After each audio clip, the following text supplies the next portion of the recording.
In a certain pond there lived three fishes. Their name was Anagdvidhata, Pratyutpanmati, and Yadbhavishya. One day some fishermen were passing by. They saw this pond and said to each other, "We have never investigated this particular pond. It's full of fishes. But we already have a good catch today and it's evening, so let's go home and come back here tomorrow." So the fisherman left. Now, when Angat Vidhata heard this, he was dumbfounded as if struck by a thunderbolt, and he called all the fishes together and said to them, "Did you hear what the fisherman said just now? Let's leave immediately for some other pond. For when a weak man meets a strong opponent, the best thing he can do is run, or else make for a hideout. There's no other way out. I think the fisherman will return tomorrow morning," Angat Vidhata went on. "And then they will start killing all the fishes. So it's not wise to stay here a moment longer. For those who in time of calamity can without difficulty go elsewhere, avoid seeing the destruction of their families and land."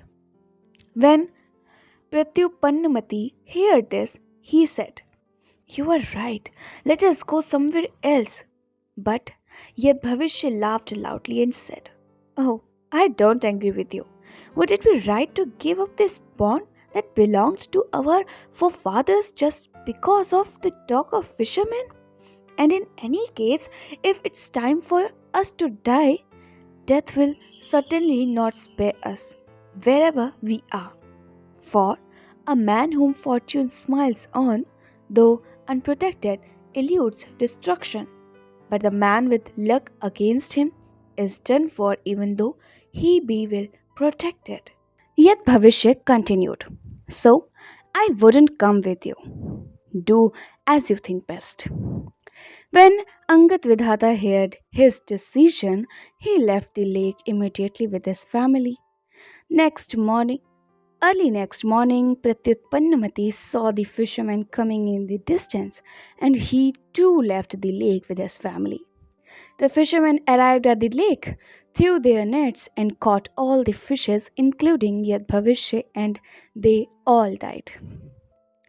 The female Titibha continued, "And so, that's why I said, he who puts his mind to a problem before it presents itself, and he who puts his mind to it when it actually arrives. Both these categories will escape, but those who depend on luck will be destroyed, as Yad Bhavishya was by the fishermen." The male Titibha said, "But my dear, do you think I'm stupid as Yad Bhavishya? You'll see how brilliant I am when I dry up the sea." "How can you oppose the sea?"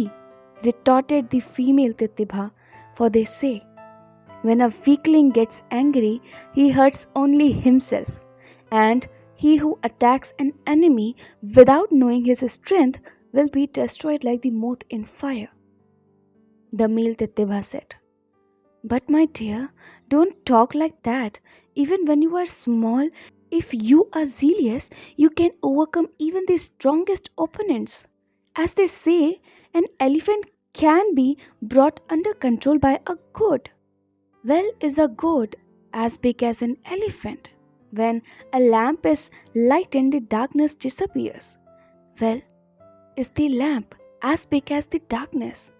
When a thunderbolt strikes it, the mountain crumbles. Well, is a thunderbolt as big as the mountain? So, the man with zeal is the man who is strong. The size is unimportant."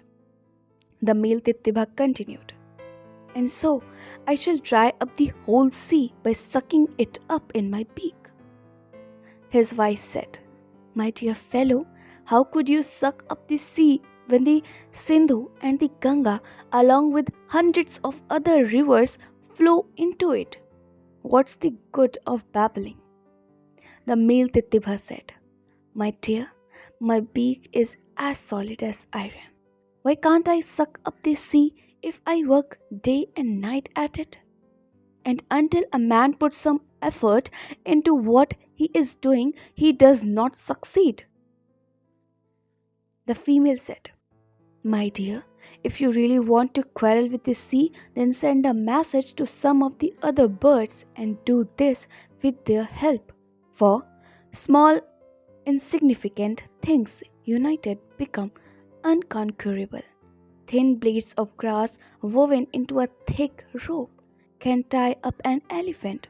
In the same way, working together, a sparrow, a woodpecker, a fly, and a frog killed an elephant.